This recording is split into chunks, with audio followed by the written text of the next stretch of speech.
آپ سے میں امید کرتی ہوں کہ آپ سب خیریت سے ہوں گے۔ آج میں بکھرے کچھ اس طرح کی قسط میں بستارہ پڑھوں گی جسے رائحہ چوہان نے لکھا ہے۔ مجھے پتا ہے کہ آپ تلاش نہ ہونے کا کہہ رہے ہیں کہ بھائی پارٹ نمبر 22 اپلوڈ کرے، بٹ انفارچونیٹلی جہاں سے میں نے لینا تھا وہ والی ویب سے وہ اس کا یعنی کہ آئی ڈی ہی ختم ہو چکی ہے۔ وہاں پر 31 تک ایپیسوڈز تھے، بس ایک لاسٹ رہ گیا ہوا تھا۔ میں وہاں سے ان کی ریڈ آؤٹ کر چکی تھی، بس میرا اپلوڈ کرنے والا رہ گیا تھا۔ سو وہاں سے وہ تو اب ڈل ہو چکا ہے، بٹ میں پھر بھی کوشش کر رہی ہوں کہ کہیں سے مجھے مل جائے تو میں جو سے نا باقی کے ایپیسوڈ بھی جو سے وہ اپلوڈ کر سکوں۔ بس دعا کرے کہ مجھے مل جائے جلد از جلد، پھر اس کو بھی کمپلیٹ کر لیتے ہیں۔ باقی اب ہم اس ناول کو سٹارٹ کرتے ہیں۔ وہ اب گاڑی میں بیٹھ چکے تھے۔ مراد نے گاڑی کے شیشے کو فوراً نیچے کیا کیونکہ باہر کا موسم کافی اچھا تھا۔ چلے کافی وقت ہو گیا ہے، وہ اس سے کہنے لگی۔ مراد گاڑی کو احتیاط سے رد سے نکالنے لگا۔ وہ اب کھلی سڑک پر گاڑی لا چکا تھا۔ مراد کی گاڑی ایک گاڑی کے پاس سے گزری کہ وہ اس دوسری گاڑی میں موجود وہ چہرہ اس چہرے کو دیکھنے لگا جو آج نظر آیا تھا۔ اس لڑکی نے اس انسان کے سر اور پیروں سے زمین اور آسمان دونوں کھینچ لی تھی۔ وہ جلدی سے گاڑی سے نکلتا اس گاڑی کے پیچھے بھاگنے لگا، لیکن مراد ہیڈ فون لگائے گاڑی کو سپیڈ میں لا چکا تھا۔ وہ انسان پیچھے چیخنے لگا، چلانے لگا۔ سڑک پر چلنے والا ہر انسان اس سے باتیں کر رہا تھا۔ رکو پلیز، رک جاؤ ایک بار، ماما پلیز ایک بار رک جاؤ۔ وہ ٹھوکر سے سنبھلتا ہوا چلایا۔ وہ دور جا چکی تھی۔ مراد شاید موبائل پر کسی سے باتوں میں مگن تھا، اس لیے اس نے گاڑی نہیں روکی، مگر انتہا نے گاڑی کے پیچھے اس انسان کو دیکھا تھا، لیکن اس نے گاڑی نہیں رکوائی تھی۔ انتہا بہت دور جا چکی تھی اب اس انسان سے، جبکہ وہ انسان دوبارہ اپنی گاڑی میں جا چکا تھا۔ وہ کیوں نہیں رکی؟ کیا وہ سب بھول گئی؟ وہ اپنے بیگ سے نکالتا ایک تصویر دیکھنے لگا۔ میں کہاں ڈھونڈوں اللہ جی، میری مدد کرے، ان کو رکنا چاہیے تھا۔ اس کا ڈرائیور گاڑی میں بیٹھ چکا تھا جو کوئی چیز لینے گیا تھا۔ چلیں صاحب جی؟ ہاں۔ وہ باہر سڑک کی طرف دیکھ رہا تھا جہاں وہ دیکھی گئی تھی۔ ایک آنسو ٹوٹ کر اس کی گال پر پھسلا۔ سب مل گیا، تم نہیں ملی، تم آج مل کر بھی نہیں ملی، تم کبھی کسی کو ملتی ہی نہیں۔ وہ لڑکی اس وقت گھر پر اکیلی تھی کہ اچانک اپنے گھر کی کھڑکی پر جا بیٹھی۔ وہ کھڑکی کے پاس بیٹھی کچھ آرٹ کر رہی تھی کہ اچانک اس لڑکی کی نظر گھر کے سامنے کھڑے لڑکے پر پڑی۔ نہ جانے وہ کب سے اسے دیکھ رہا تھا۔ وہ کافی دنوں بعد آیا تھا۔ اس نے مذاق میں آ کر اس کا ہاتھ بھی پھاڑ دیا تھا۔ اسے لگا کوئی اسے مذاق کر کے چلا گیا ہے۔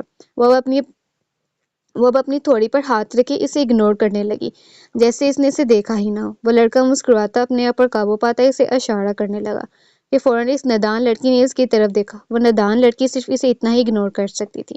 اس لڑکے نے اپنی شہادت کی انگلی کو آہستہ آہستہ اپنے دماغ پر مارنا شروع کیا اور پھر وہ آہستہ آہستہ گول گول گھمانے لگا اپنی انگلی کو۔ وہ یقیناً اسے پاگل کہہ رہا تھا۔ وہ اس لڑکی کو پاگل کہہ رہا تھا جس نے بے فضول سے اگنور کرنے کی اداکاری کی تھی۔ وہ لڑکی بھی دماغ پر قابو پاتے اسے اشارے کرنے لگی۔ یقیناً اسے بہت غصہ آیا تھا اس کی حرکت پر۔ وہ بھی اپنی شہادت والی انگلی کو اٹھاتے اس کی طرف اشارہ کرنے لگی اور پھر اپنے دماغ پر مارنے لگی اور پھر گول گول گھمانے لگی۔ وہ بھی یقیناً اسے نہایت پاگل انسان کہہ رہی تھی۔ وہ لڑکا گردن جھکا کر ہنسنے لگا۔ وہ ادھر ادھر دیکھنے لگا، پھر وہ اپنے ہاتھ میں موجود گھڑی میں ٹائم کو دیکھنے لگا جیسے وہ کچھ وقت کے لیے آیا ہو۔ وہ اپنا بیگ کھولتا، پھول نکالتا وہاں رکھ رہا تھا جہاں وہ پودوں کو پانی دینے آتی تھی۔ وہ اسے دیکھ رہی تھی جو پھول رکھ رہا تھا، لال گلاب۔ وہ لڑکی گھبرا چکی تھی کہ وہ کیا کر رہا ہے۔ وہ لڑکا پھول رکھتا اپنی انگلی ایک دفعہ اس کی طرف کرتا اور ایک دفعہ پھولوں کی طرف۔ وہ اسے یہ کہہ رہا تھا کہ یہ پھول میری طرف سے تمہارے لیے۔ وہ بیگ کی زپ بند کرتا اسے اپنے کندھے پر اٹھاتا جلدی سے جانے لگا۔ اسے شاید جلدی تھی آج۔ وہ یقیناً اس لڑکی کو کسی دن ہارٹ اٹیک دے کر چلا جائے گا۔ وہ لڑکی اپنے گھر سے جلدی سے بھاگتے ہوئی نکلی۔ وہ فوراً سے ان پھولوں کو اپنے ہاتھوں میں لیے اندر جانے لگی۔ وہ تو شکر ہے کہ آج گھر پر کوئی نہیں تھا، ورنہ خیر نہ تھی اس کی آج۔ کیا تماشا ہوتا، یہ سوچ کر اس کی روح نکل رہی تھی۔ وہ پھول لے کر اپنے کمرے میں موجود بیڈ پر بیٹھ چکی تھی۔ بیڈ پر اس کی کتابیں بکھری پڑی ہوئی۔ وہ ایک سائڈ پر ہو کر بیٹھ گئی۔ آج تک وہ سب کو پھول دیتی تھی اور آج پہلی بار کسی نے اسے پھول دیے تھے، وہ بھی وہ پھول جو کسی نے باغ سے تازہ تازہ توڑے تھے۔ وہ ان پھولوں میں رکھے اس اسٹکی نوٹ کو پڑھتے ہنسنے لگی۔ وہ نادان لڑکی اس کی محبت میں گرفتار ہو رہی تھی۔ وہ صوفے پر بیٹھی اسے ایک ایک چیز دوبارہ دکھا رہی تھی اور وہ دیکھ بھی رہا تھا۔ وہ کہاں ہے جو تم نے لیا ہے؟ آنکھوں والا سرما، جسے آنکھوں میں سے مٹی نکل جاتی ہے؟ وہ اسے پوچھنے لگا کیونکہ اسے اس سرمے میں کافی دلچسپی ہو رہی تھی۔ یہ رہا، لیکن اسے لگانے سے آنکھوں میں تھوڑی سی جلن بھی پڑتی ہے، لیکن جنہوں نے کبھی یہ سرما لگایا نہ ہو ان کا برا حال ہوتا ہے پہلی دفعہ میں۔ وہ اسے سرمے کے بارے میں ڈرانے لگی۔ مجھے کچھ نہیں ہوگا، ویسے بھی کون سی میری آنکھوں میں کوئی مٹی وغیرہ ہے، دیکھو میری آنکھیں صاف ہیں۔ وہ اپنی آنکھیں سے دکھانے لگا۔ ٹھیک، آپ کی مرضی، آپ نے لگانا ہے تو لگا لیں، ویسے میں نے آپ کو بتا دیا۔ وہ سرما اسے کھول کر دینے لگی۔ ویسے بچپن میں نے ہاشمی سرما ہی لگایا کرتا تھا۔ میری دادی کو میری آنکھوں کے اندر سرما بہت پسند تھا۔ چلو آج ان کی یاد تازہ کر لیتے۔ ہاشمی نہ صحیح یہ صحیح۔ وہ سرمے کو اپنی آنکھوں میں ڈالنے لگا۔ انتہا چپ چاپ اسے دیکھ رہی تھی کیونکہ اسے پتا تھا اب اس کا بہت برا حال ہونے والا ہے۔ اب اس نے اپنی ایک آنکھ میں ہی سرما لگایا تھا کہ اسے اپنی آنکھ میں جلن محسوس ہونے لگی۔ سچ میں یار بہت جلن پڑ رہی ہے۔ انتہا میں کیا کروں؟ یہ کیا چیز ہے جو میں نے آنکھوں میں ڈال دی ہے؟ وہ آنکھ پر ہاتھ رکھتا ہوا بولا۔ آپ یہ ٹیشو لیں اور اسے اپنی آنکھوں میں رکھ لیں، تھوڑی دیر بعد اس کی جلن خود بخود ختم ہو جائے گی۔ اس کا کوئی حل نہیں ہے۔ وہ ٹیشو کا باکس اس کے سامنے کرتی سے کہنے لگی، رکو میں پانی سے دھو کر آتا ہوں۔ نہیں نہیں، پانی سے دھونے کا کوئی فائدہ نہیں، اس کی پھر بھی آپ کو جلن پڑے گی۔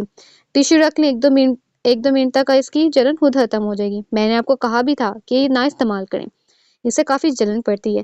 یہ تو آمنہ باجی استعمال کرتی، میں نے تو ان کے لیے خریدا تھا۔ آپ کو ہی شوق تھا اسے استعمال کرنے کا۔ ویسے کیا فائدہ آپ کا گاؤں میں پیدا ہونے کا جب آپ کو ان چیزوں کا ہی نہیں پتا؟ جنہوں نے ایسے کبھی لگایا ہی نہیں، انہیں پہلی دفعہ بہت جلن ہوتی ہے۔ مجھے اور آمنہ باجی کو تو اس کی عادت ہو چکی ہے اب۔ وہ مسلسل مراد کو باتیں سنا رہی تھی جو اپنی آنکھوں کو مسلنے میں لگا ہوا تھا۔ تم یہ لگاتی ہو؟ استغفر اللہ۔ اور میں جو بے وقوف بنا بیٹھا ہوں کہ تم آنکھوں پر کاجل لگاتی ہو۔ وہ کاجل نہیں، یہ زہریلا سرما ہے۔ وہ کاجل نہیں، یہ زہریلا سرما تھا۔ اس کی آنکھ کو اب تھوڑا سا سکون ملا تھا، مگر وہ آنکھ نہیں کھول رہا تھا۔ ابھی بھی اس نے اپنی آنکھ پر ٹیشو رکھا ہوا تھا۔ جی میں تو آنکھوں پر سرما ہی لگاتی ہوں۔ آپ کو کس نے کہا کہ میں کاجل لگاتی ہوں؟ وہ اسے پوچھنے لگی کہ اسے کس نے کہا کہ وہ کاجل لگاتی ہے۔ مجھے لگا وہ کچھ بولنے لگا تھا۔ جی آپ کو لگا کہ میں کاجل لگاتی ہوں اور آپ نے بالکل میری نقل اتارنے کی کوشش کی۔ وہ اس کی بات کاٹ چکی تھی۔ میں تمہاری نقل کیوں اتاروں گا؟ مجھے کیا شوق ہے ایسی حرکتیں کرنے کا؟ وہ آنکھ سے ٹیشو ہٹاتا ہوا اسے پوچھنے لگا۔ کیونکہ آپ مجھ سے، وہ بولتے بولتے رک گئی۔ مراد اسے دیکھنے لگا۔ یقیناً وہ جانتی تھی کہ وہ اس سے محبت کرتا ہے۔ کیا؟ وہ اسے پوچھنے لگا۔ کچھ نہیں، بس آرام کرتے ہیں، تھک چکی ہوں میں۔ لڑنے کا کوئی فائدہ نہیں۔ اسے سمجھ نہیں آ رہا تھا کہ وہ کیا بولے۔ وہ چیزوں کو سمیٹنے لگی جو اس نے اسے دکھانے کے لیے نکالی تھی۔ انتہا کیا تم ایک اور بات، آپ کے لیے بھی کچھ لیا ہے میں نے۔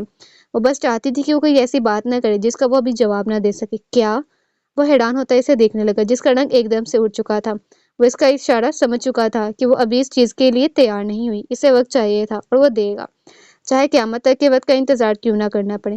بعد میں دوں گی، ابھی میں اپنے کمرے میں جا رہی ہوں۔ وہ ہلکا سا مسکراتی چیزوں کو صوفے پر سمیٹتے لگتے اپنے کمرے کی طرف جانے لگی۔ پیچھے وہ صرف اسے جاتا دیکھنے لگا کہ اسے کیسے پتا چلا کہ وہ اسے محبت کرتا ہے۔ محبت میں کوئی فرق ہی نہیں ہوتا، جینے کا اور مرنے کا۔ محبوب کو دے کر جیتے ہیں اور محبوب کو دے کر ہی مر جاتے ہیں۔